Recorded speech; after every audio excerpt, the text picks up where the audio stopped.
Alrighty. Good job, everybody.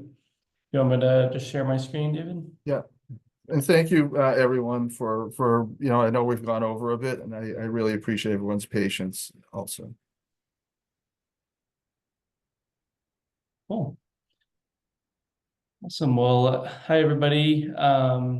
So I'm not sure if I introduced myself previously, but I'm Ray. I'm one of the co-founders of Invisaware. We make safety jewelry that has hidden technology that allows you to call for help in an emergency.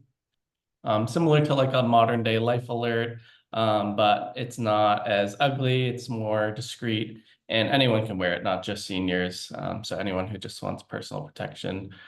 We were in the Difference Maker program a few years back. So you never know where you're going to be in a few years. Never envisioned really starting a company. This idea happened by accident, just started as like a class project our senior year capstone, and my co-founder Raj and I decided to pursue it full time after we graduated. And we ended up raising about $3 million to get the product to market.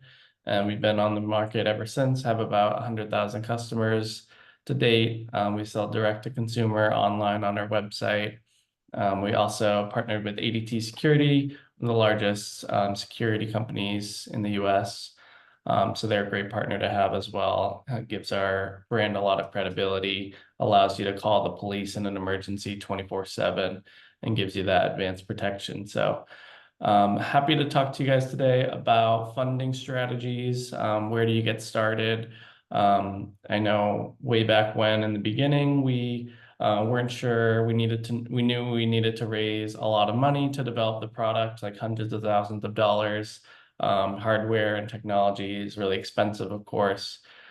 So we didn't come from like expensive, high net worth families, and we didn't have that money lying around. So we knew we had to raise a lot of money. So happy to give you a little bit of an overview of some of the things that we've learned along the way.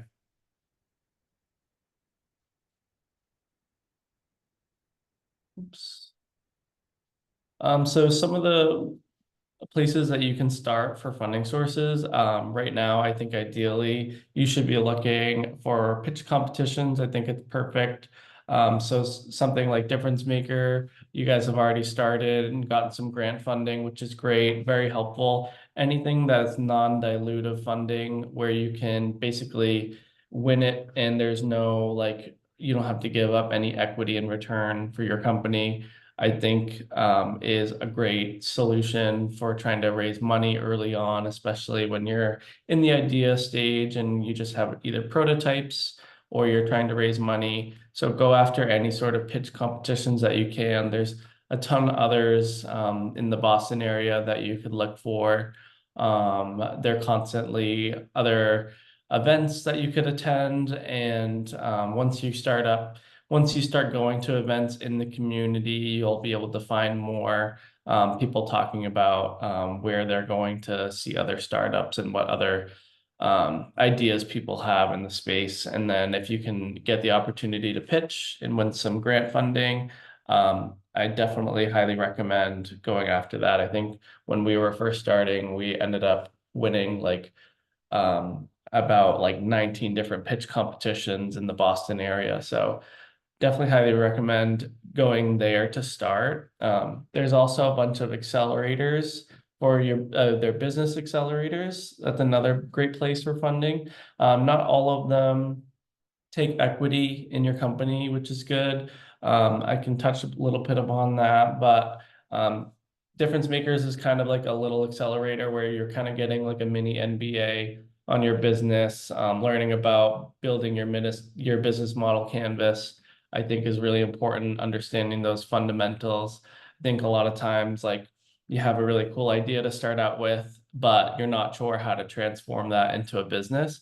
And I think a lot of the business accelerators help you kind of transform your idea into an actual profitable or nonprofit company that is an actual viable business. And a lot of the accelerators will have pitch competitions or some sort of funding at the end of their process that they have. So a lot of times there'll be like a 4-month long process where you go in and they'll have Um, They'll bring in like programming industry experts to talk about anywhere from like business strategy, marketing, sales, legal, like they'll bring in like lawyers to talk about IP, all the different little things that you need to grow your business. So they'll do a lot of programming. They'll also connect you with mentors as well, which I think is great. It's probably one of the best things that you can get from a lot of the accelerators. Just mentors volunteering their time for free to give you their advice. So definitely look into those. I have a whole slide on that, so I can touch upon that. And then government grants is another one that you could look into. I think you go to SBIR. I think there's a ton of government grants that you could apply for. I know the NSF, the National Science Foundation, they're constantly giving out grants, as well as other different grants that are specific to like the government if they have certain like missions that your product or idea could help like solve a problem for, if it's anywhere from like clean tech or just new commercialized technology that they're looking to invest in. Definitely take an advantage to apply for those because again, anything that's non-dilutive is the best type of funding that you can get. Another one could be bank loans. So I touched more upon that. Those are usually more like later stage once you're operating with revenue, but there's some banks that do offer loans earlier on. So happy to talk about that a little bit more in the future. And then another one is, which most people know about, is like investors. So raising money from investors, and then they take like an equity stake in your company usually, with the hope that one day you can either pay them back through an exit option, like getting acquired or going public or anything like that. So these are some of the funding sources that you can get. These are the most common. So I can touch upon those a little bit more in depth. For pitch competitions, there's so many local ones in the area. One is E for All in Lowell. You should look into those. I think they do a couple a year. We were kind of hesitant actually early on when we weren't sure. So E for All, they are a business accelerator, but they also do pitch competitions. And that helps them kind of bring in new companies that they're looking to bring into the actual accelerator. So if you go and apply for the pitch competition and you end up winning some funding, you might be more likely to get into the actual accelerator program because a lot of them are kind of competitive. So that might be somewhere that you can start. Some other ones in the area, Boston Mass Innovation Nights and Boston New Technology. These are events. I think a lot of them host one event per month usually. And it's usually highlighting anywhere from innovation or technology in any form. And they'll go anywhere in Boston, Cambridge. Sometimes they come up to Lowell, some of the other local cities. So definitely check out, like you can sign up for their newsletters and then they'll talk about their next event that they're doing. And that's just a great place to go. I think usually they're free to attend and you can see some of the companies that are presenting, and then maybe you could even apply to try to like present at those competitions, because usually they'll also have competitions where you can win prizes and stuff if you get the chance to present. So definitely check out some of those. SBA's Innovate Her. There was another one that we had done. I'm not sure how often they do their pitch competitions, but I'm sure once you get into these events and you start attending them, you'll find out a lot more events that you can attend once you start talking to more people and ask them where you can apply for pitch competitions and get sort of some of this funding is really helpful. So for accelerators, I know I mentioned E for All. So E for All, the way that one works is it was a 12-week accelerator where you go in twice a week for a few hours, and then they'll bring in industry experts to do programs where they'll talk about, usually they'll start out with the basics where you do sort of customer discovery, and they force you to like talk to your customers or prospective customers and try to do surveys and just get as much research as possible. early on while you're coming up with your idea and your company.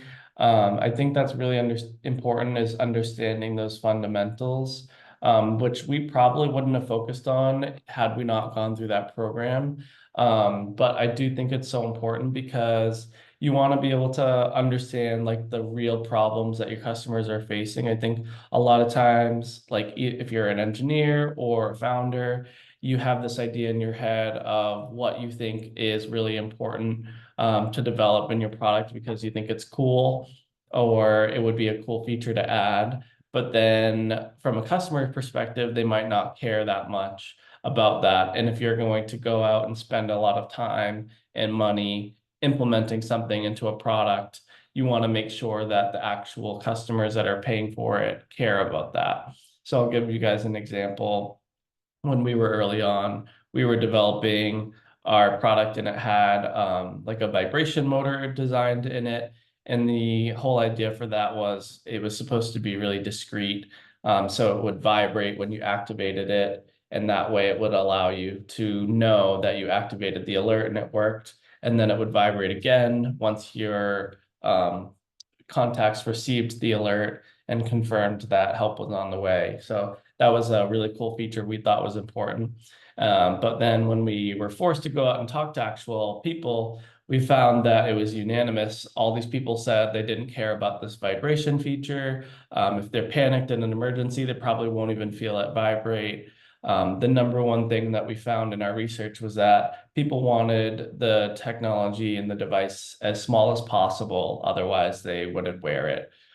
So that was really important lesson that we learned because the vibration feature required it to have a very large battery, which was causing the product to be 3 times the size that it actually needed to be. So once we removed that, we were able to go remove the motor, go to a smaller battery, and then we ended up decreasing the size of our prototype down to like 3 times smaller. So those are some important things that I think are good for you to know before you go out and spend a ton of money developing and spending thousands of dollars manufacturing and prototyping and actually producing the product. So these accelerators do a really good job kind of getting you to understand the basics of your company and what your actual value proposition is and what your customers care about. But not only that, they'll help you develop like a plan to go to market and also like how are you going to launch your product? How are you going to market it? What is your pricing going to be? So they'll bring in a lot of industry experts to help you understand that because I feel like a lot of times it can be overwhelming and you're not sure. A lot of times you'll just figure out your costs and then you'll try to mark it up. Whereas a lot of times you might be better off doing more research and understanding what customers are willing to pay before you set your price of the product that you have. So there's a lot of things that you can learn. These are some examples. Mass Challenge is another big one. They don't take any equity, which is great. And I think every year they usually give out around $1 million in grants to some of the companies that go in. So definitely check out Mass Challenge. They focus more on high impact companies that have the potential to commercialize to very large volumes. So there's different accelerators that focus on different priorities. So Mass Challenge is industry agnostic. So they have anywhere from like retail, e-commerce to social impact companies to more like advanced AI, deep technology companies. Maybe they do clean tech companies. So they'll usually accept any type of company, whereas like other accelerators like Techstars, they focus more on technology companies. They're another really well-known one. There's one in the Boston area, so definitely check them out. Greentown Labs is another well-known one. I think they're in Somerville. They focus more, I think, on clean tech. And then Bolt is another one. They focus more on hardware companies. And Y Combinator is probably the most well-known. They're in San Francisco area, but they really do a great job helping you connect to investors to help you raise a lot of money and commercialize your company. And I know their main focus right now is like anything related to AI is like a big hot topic for them. So anyone who's doing AI, feel free to check out them. I think that'd be great for you to look at. But the mentorship that you get from these accelerators, I think is probably the best thing that you can get. And if you can get prize money from it as well, uh, it's obviously a bonus. Another one is bank loans. So typically when you try to get a loan from a bank, they want to see your financials for the last 2 years, and usually they want you to be operating with revenue for 2 years before they're willing to give you a loan. Oh, Um, someone hi, raising? I'm sorry, I have a quick question. Sure. Can you hear me? Yeah.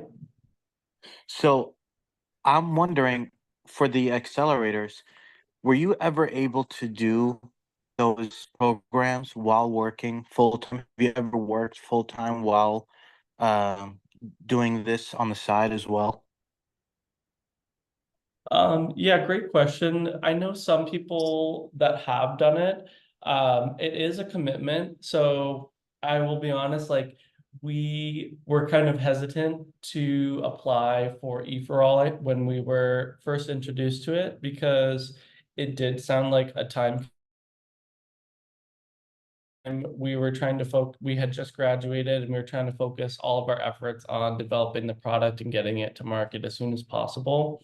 And to us, it kind of sounded like a distraction because it was going to be taking a lot of our time away from doing a lot of the development that we needed.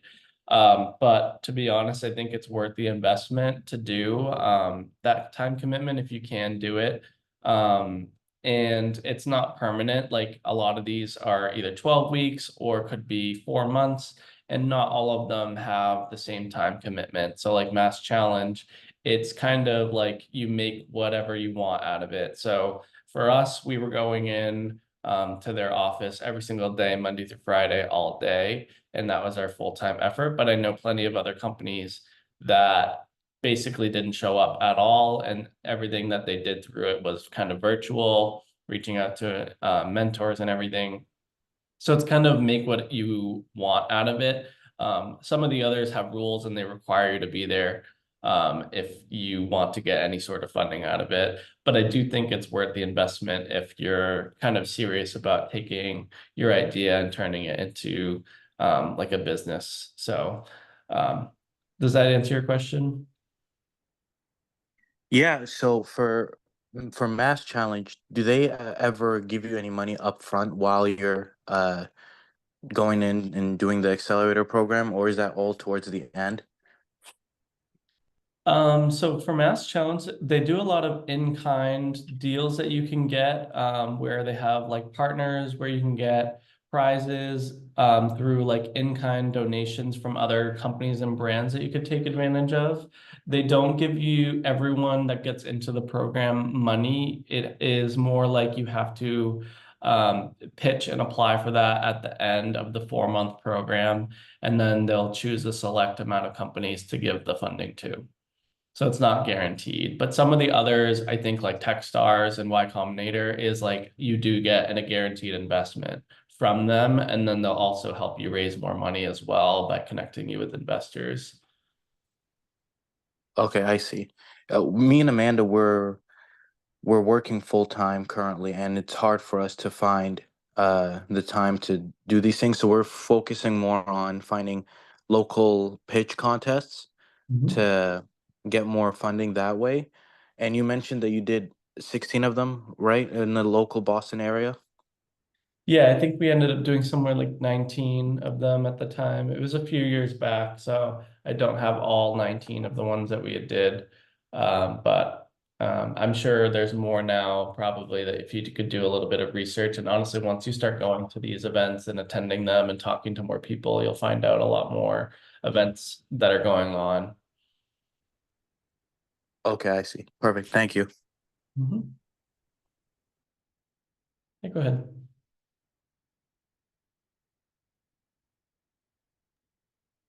Hey Ray, great presentation. Um, Thank so you. I was actually wondering specifically about E for All. They are having a pitch competition tomorrow.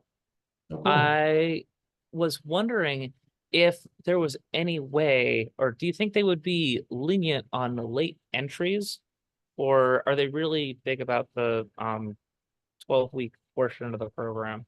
Because I saw that um I had been I'll be totally honest, I had been invited to apply, and I was an idiot and didn't get my full application in on time. Mhm. Is there, do you think it would be worth reaching out to them to see if there was still an available slot or some entries for potential competitors that Mhm. would like to participate in the competition?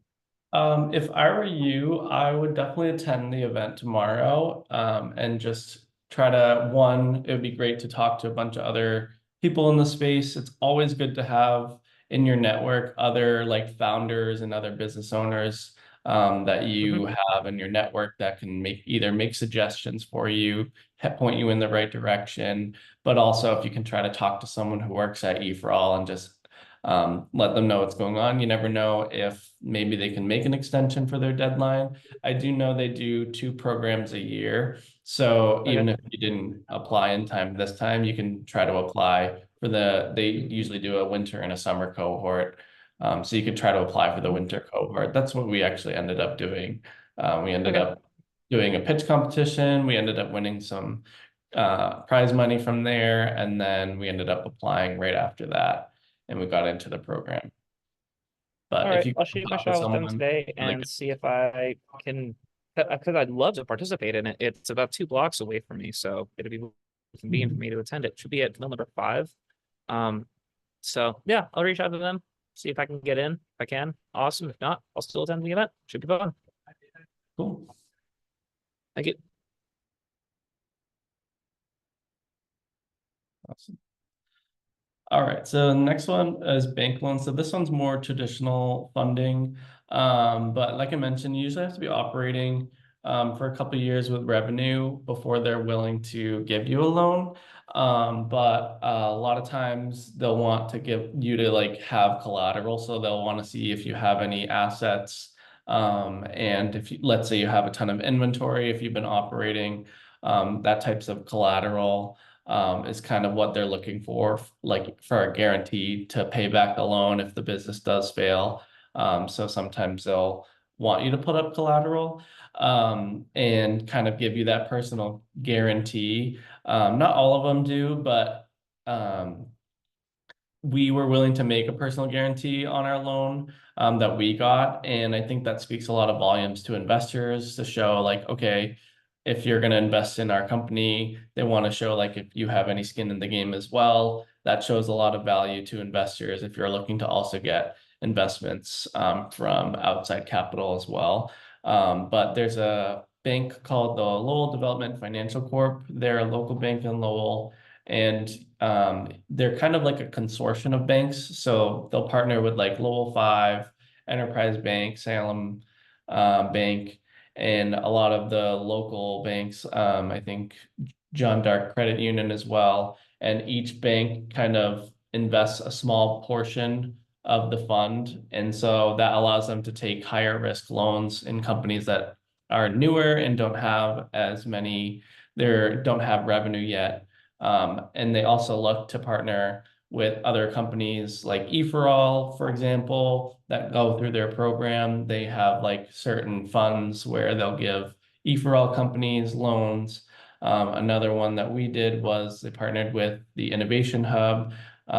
So companies that were going through the innovation, working out of the Innovation Hub, and we were able to get a letter from the New Venture Office of New Ventures at UMass Lowell to say, hey, this company, they went through the Difference Maker program, they paired up with mentors, they're doing all the right things. We're trying to help make them a successful company. They went on to E4All, they went and won some pitch competition money, and then they've gotten more and more mentors through that program. So they're going through all the necessary steps and they're learning and they're going to be a successful business. So that's one of the things that these bank loans, this specific bank, they look to try to get like recommendation letters since you are such a new business and it's a more higher risk loan. So that's something that you can also look into. There's also much larger loans, like this was up to 100,000, and this is specific to Lowell.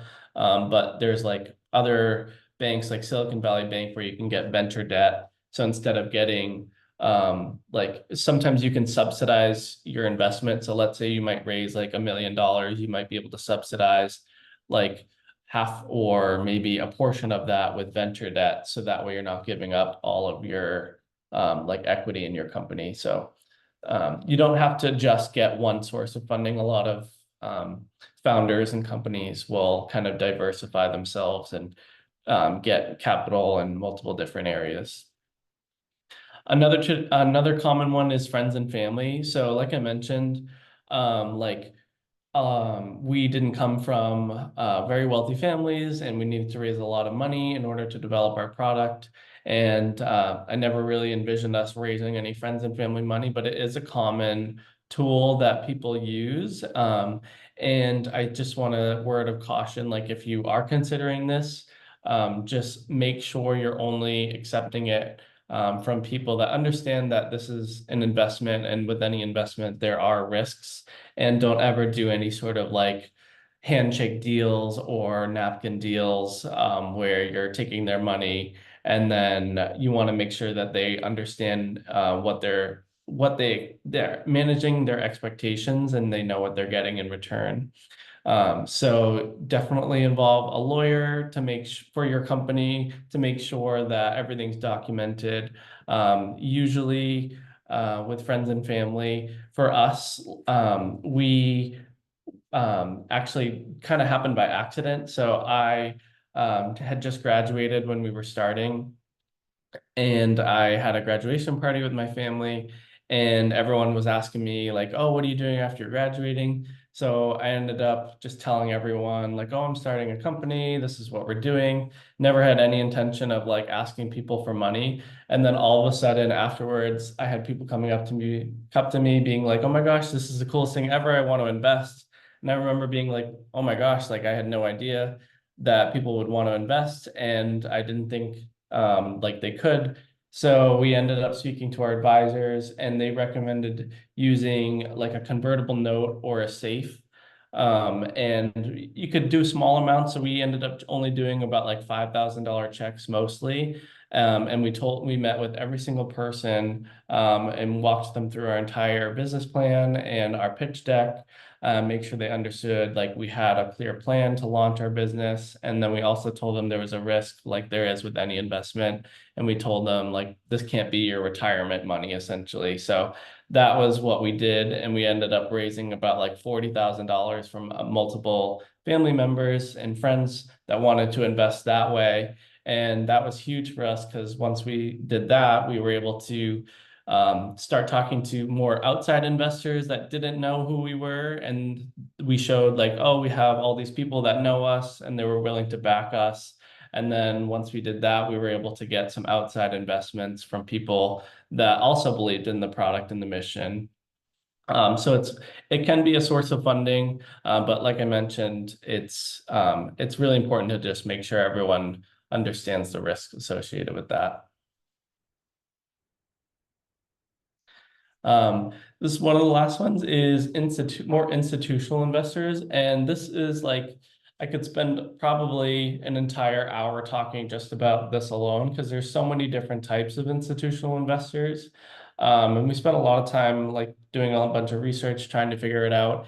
And I think it's important to note that like every company and every business is different. And if you are looking for funding, there's different funding sources, and not all companies or businesses need all different types of investment or funding sources. So institutional investors like angel investors or venture capitalists, like I think only 2% of companies are venture backed. It's probably less than that.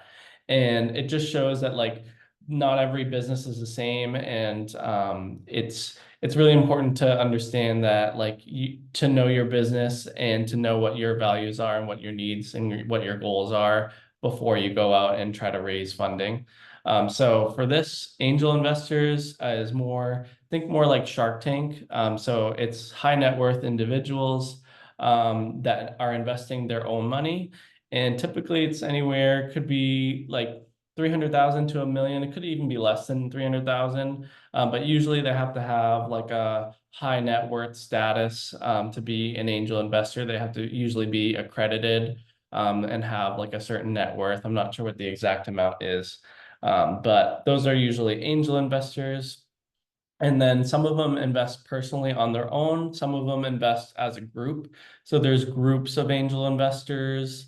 One of them is like Golden Seeds. And it's a lot of women investors and women angel investors. And then they group together their funds. And then the group will decide on like companies to invest in. But a lot of them might invest on the side personally of their own, or just any high net worth individual can invest on their own as well. Whereas the other side, there's venture capital. And typically the way that works is they're not investing their own money. Venture capitalists will go out and raise funds from other high net worth individuals or LPs, and then they'll create a fund, and then it's usually a lot larger of an investment, 1 million plus usually. And usually you try to find like a lead investor for your round, and then other venture capitalists will co-invest on that round, and the lead investor usually helps you find your co-investors. So usually the hardest part is finding a lead venture capitalist to give you that to take that first step. And usually what they're looking for is huge commercialization. So they want you to be having like $100 million+ exit one day. So if your company is not like set up to have that large of a commercialization, like they're usually not going to be interested in that. Doesn't mean that you're not going to be successful. It also depends on your goals and what you want for your company. If you want to be operating a company that has a $50 million acquisition exit one day, that's totally fine. If that's what your goals are, but a venture capitalist might not be interested in a company like that. I see a question, sorry. Sandy? Hi, yeah.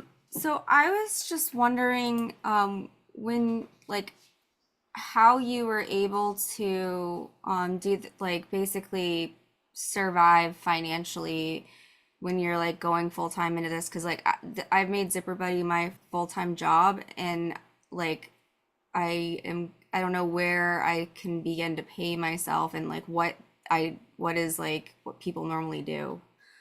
Mhm. Yeah, no, that's a great question.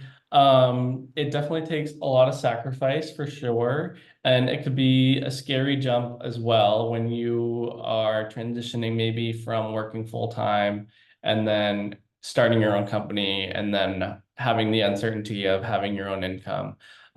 So I'll just share my experience. So for us, when we were first getting started, we had just graduated, and we had saved up all of our money that we had from like past jobs.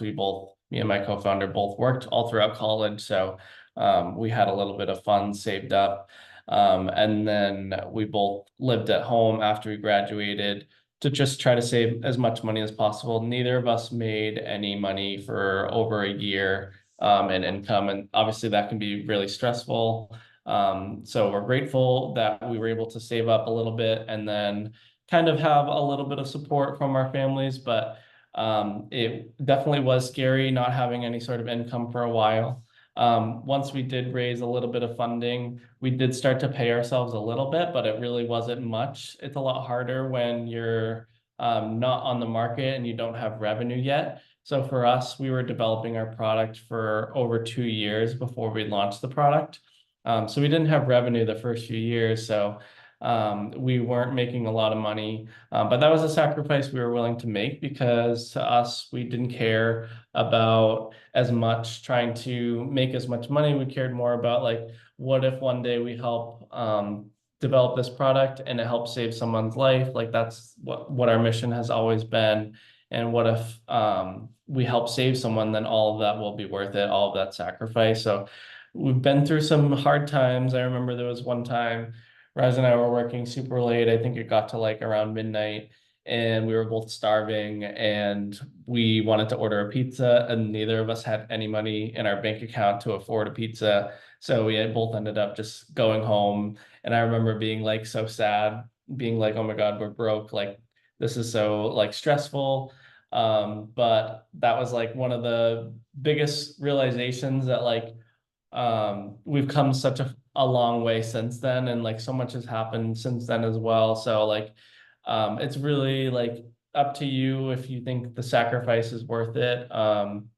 Because it can definitely pay off one day. And I think raising money, your investors will know that you do have a life and you do need to pay yourselves. So like for a long time we weren't paying ourselves, and then we talked to a bunch of other people and they were like, you need to be paying yourselves. So after we raised a little bit of money, we did start to pay ourselves a little bit.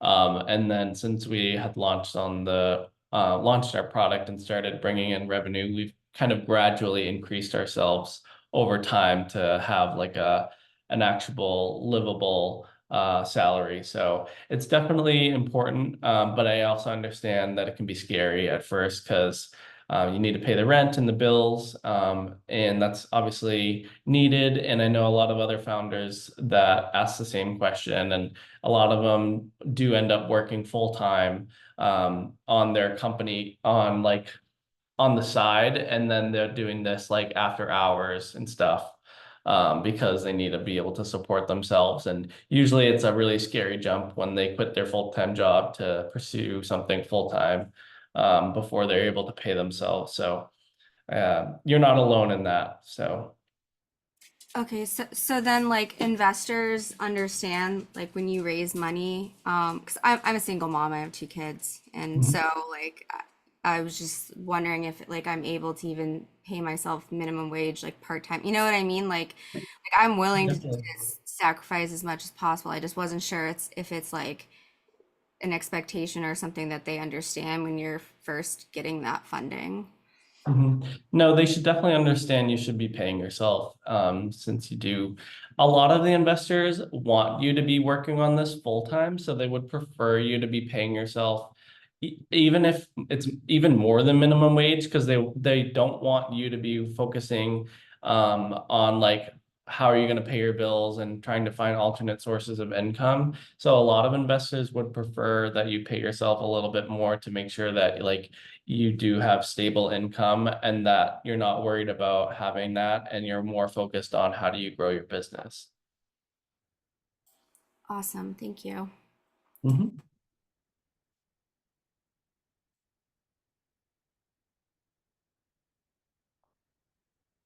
Awesome. So yeah, some strategies for raising funding. Where do you kind of get started? So definitely don't raise money if you don't need it. That's the biggest thing, because the best thing you can do is hold on to as much equity in your company as you can. If you don't have to give it up, then don't. So only raise money if you need it. And then you'll also want to make sure you're pitching to the right types of investors. So like I mentioned, not every company needs to go out and raise venture funding from VCs. Not every company needs to get angel investors either. So maybe doing some research, finding out what types of funding that you're looking for, if you're looking for grants or if you're looking for investments or if you're looking for loans. I think that's really important to understand and do a lot of research. But also, as you do research, if you do think you want to pitch to investors, you'll learn that a lot of investors have primary like areas of focus on their funds. So a lot of investors will only focus on investing in companies that are consumer focused, and then some might only focus on biotech companies. Some might only focus on um, financial technology. Some might only focus on software as a service companies. So it's also important to do a lot of research on the investors, what their goals are and where your company kind of fits into that, because you're kind of end up wasting your time and theirs if they're not the right fit. There's also different stages of investors. So there's usually starting out with like a pre-seed or a seed stage is usually the first round of your funding. And that's usually smaller amounts, and it depends on your industry, what you're in, and how much money you're looking to raise. But there's certain investors or VCs that only invest in pre-seed and seed stage companies.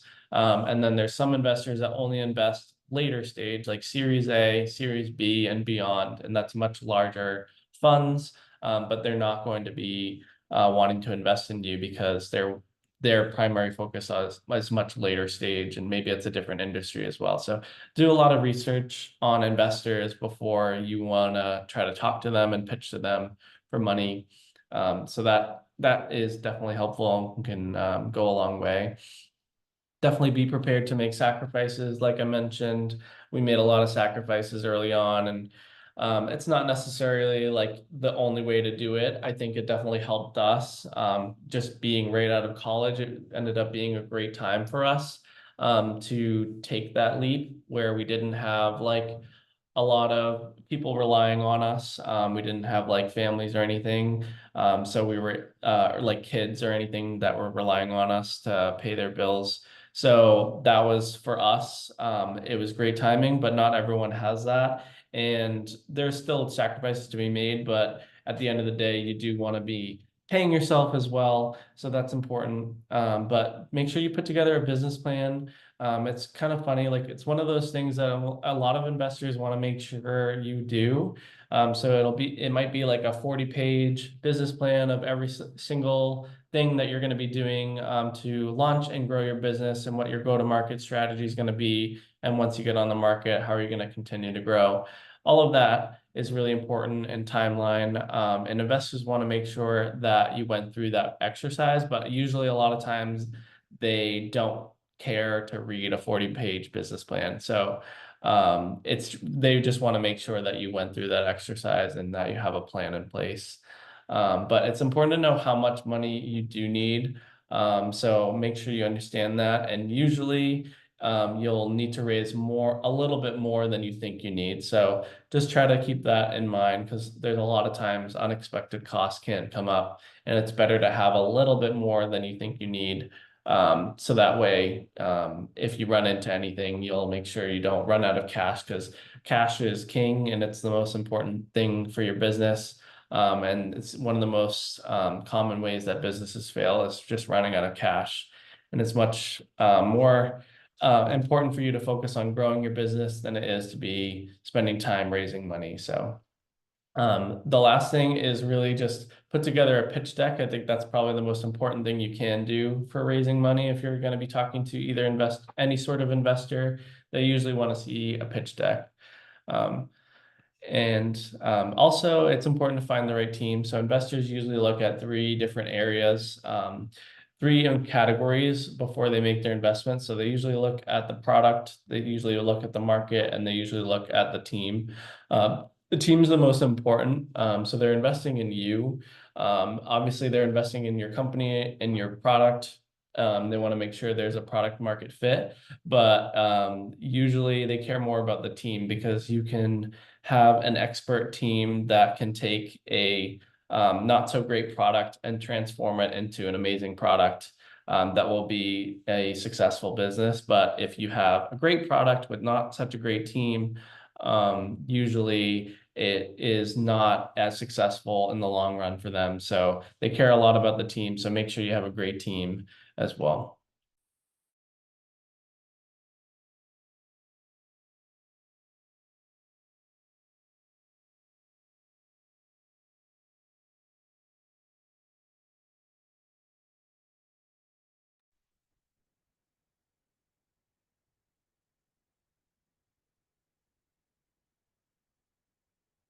Any additional questions?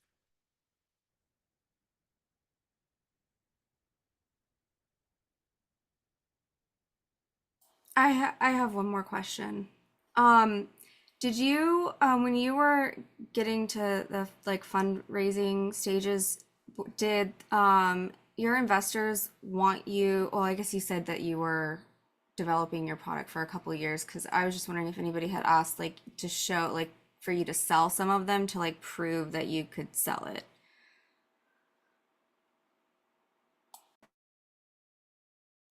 You're muted. Ray, you're on mute? Sorry about that. I don't know how I got muted. Yeah, great question. So early on, before we had the product, we were meeting a lot of people at events and everything, and going out and talking to it and going to pitch competitions. And so the number one thing a lot of investors wanted to see was like how many people were interested in our product.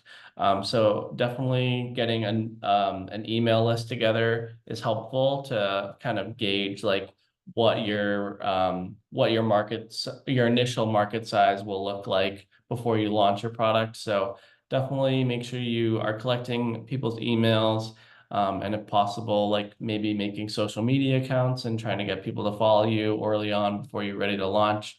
For us, we prepared to launch an Indiegogo campaign to do like pre-orders.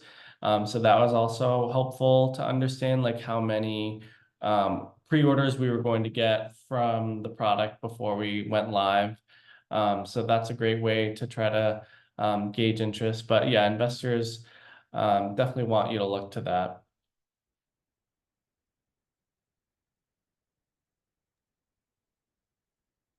Any additional questions? Hi, Dave. I just had a question for you. So my teammate Mohammed Khan last week he asked about going This is to a conference in Toronto. Shafat, this is Ray's time right now? You can ask me Oh, sorry. questions after. Right. If there's no other questions for Ray, thank you so much for your time today. Oh, wait, hold on, there's a. No, Oh, no great. question for me, Thank Dave. you, I just Ahmad. wanted to say it was a great presentation to Ray.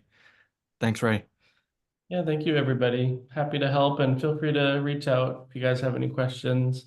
I'll be back next week as well for the additional sessions. So looking forward to seeing everyone's progress. Thanks again, Ray, and I'll make sure we're on time next week as well for our team presentations. Awesome. Thank you so Great. much. Have Hope a great everyone has a great afternoon. week. Thank you again. Thanks, Ray. Bye. So give me a moment, everyone. I'm going to stop the recording. Let's see. Stop.